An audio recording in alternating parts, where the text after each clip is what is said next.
Pada suatu pagi yang cerah, di salah satu gedung pertemuan pendidikan, terdapat sebuah pertemuan yang dengan renyah membahas isu pajak yang akan diterapkan dalam sektor pendidikan.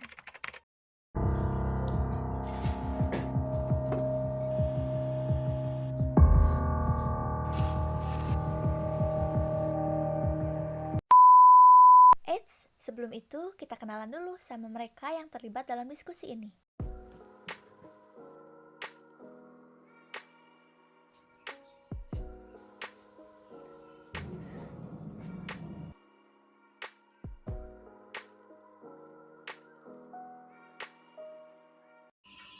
Assalamualaikum warahmatullahi wabarakatuh. Hari ini kita akan membahas terkait isu kebijakan pajak yang akan diterapkan pada sektor pendidikan yang sedang ramai diperbincangkan pada saat ini.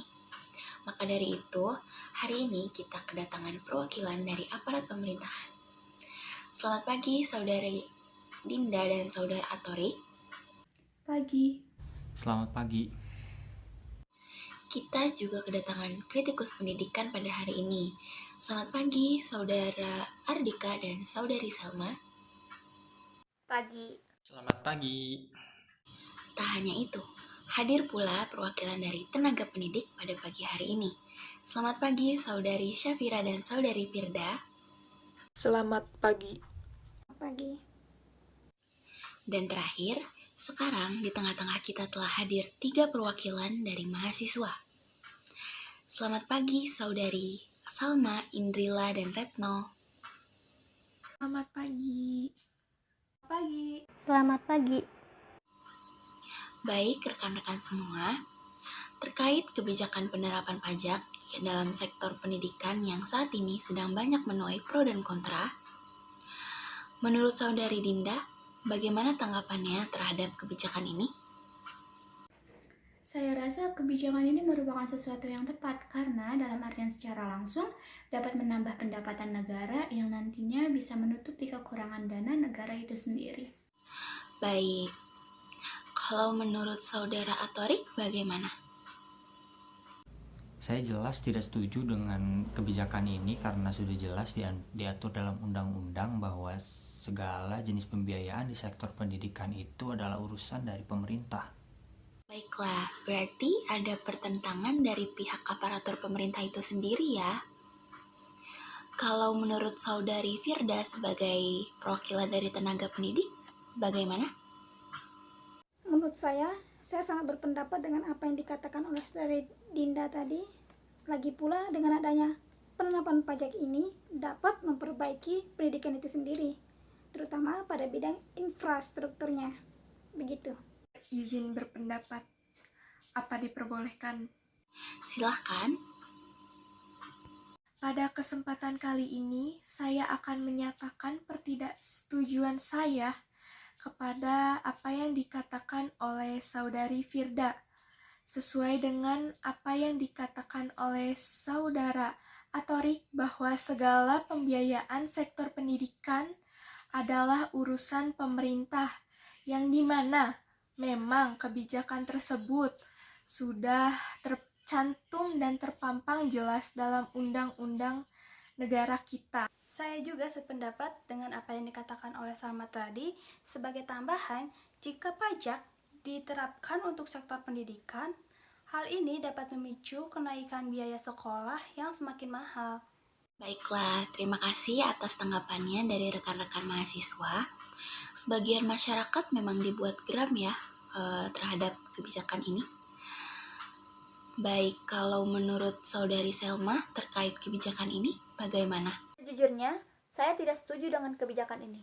Karena biaya dalam sektor pendidikan merupakan tanggung jawab pemerintah yang dengan jelas tertuang pada pasal 31 ayat 2. Namun, jika kita melihat pada alasan mengapa kebijakan PPN ini diubah, salah satunya karena adanya distori ekonomi yang disebabkan oleh tax incidence, sehingga harga produk dalam negeri tidak dapat bersaing dengan harga produk luar negeri.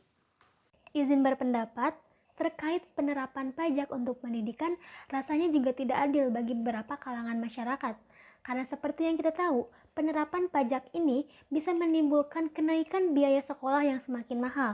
Sedangkan masih banyak masyarakat di negeri ini yang bisa dikatakan lemah dalam segi ekonomi. Selain itu, pendidikan yang tidak merata juga menjadi alasan mengapa pajak tidak seharusnya diterapkan dalam sektor pendidikan. Sependapat dengan apa yang disampaikan oleh Retno tadi. Lagi pula, tanpa adanya kebijakan pajak, pengembangan kualitas pendidikan, baik dalam infrastruktur maupun yang lainnya, masih bisa dilakukan. Pemerintah sendiri membuka peluang bagi organisasi nirlaba yang bisa berinvestasi untuk pengembangan pendidikan itu sendiri. Baiklah, terima kasih atas pendapatnya dari rekan-rekan semua. Namun, saya ingin beralih ke saudari Dinda terlebih dahulu yang sepertinya sudah terlihat sangat geram ingin menanggapi. Silakan saudari Dinda. Baik, terima kasih atas kesempatannya menanggapi beberapa pendapat dari para saudara yang lebih banyak tidak setuju dengan perubahan kebijakan PPN ini. Seperti yang dikatakan oleh saudari Shelma tadi, bahwa pemerintah tidak semata-mata mengubah kebijakan ini begitu saja. Selain karena adanya distorsi ekonomi, PPN di Indonesia juga relatif lebih rendah dibanding dengan negara-negara lain. Dan adanya pengecualian pembayaran pajak untuk sektor pendidikan selama ini dirasa tidak adil, karena atas objek yang sama, penghasilan pajak juga dikonsumsi oleh golongan dengan penghasilan yang berbeda. Menyanggah apa yang tadi saudari Dinda katakan, bahwa secara tidak langsung maksud dari perkataan Anda adalah bahwa tujuan dari penetapan pajak pendidikan ini adalah untuk menambah PPN yang secara otomatis akan masuk pada APBN yang bisa digunakan untuk membayar hutang-hutang negara, bukan begitu? Lalu membahas terkait biaya yang digunakan untuk pendidikan. Menurut undang-undang yang berlaku, pemerintah menyisihkan sekitar 20% dari pendapatan negara, yang berarti ada sisa 80% dari pendapatan negara tersebut yang jika dialokasikan secara benar dapat digunakan atau dapat menutup hutang-hutang yang ada. Dapat dengan saudara Torik, lagi pula penerapan sistem pajak di sektor pendidikan bisa dikatakan sebagai wujud nyata komersialisasi pendidikan. Penerapan pajak bagi sektor pendidikan itu tidak perlu dilakukan. Karena selain merupakan pendidikan, barang atau jasa publik yang wajib didanai dan disediakan oleh pemerintah. Penerapan pajak juga melanggar hakikat pendidikan yang bertujuan untuk meningkatkan keimanan dan ketakwaan, akhlak mulia dalam mencerdaskan bangsa Indonesia.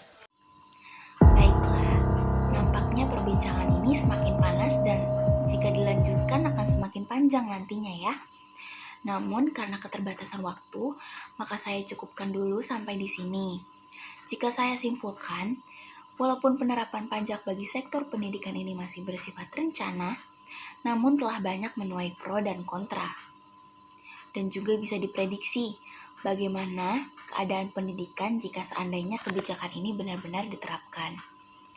Baiklah, untuk menutup diskusi kita pada hari ini, saya mengucapkan terima kasih kepada rekan-rekan semua yang sudah menyempatkan waktunya untuk hadir. Semoga kita bisa berjumpa kembali di lain kesempatan. Akhir kata dari saya, wassalamualaikum warahmatullahi wabarakatuh.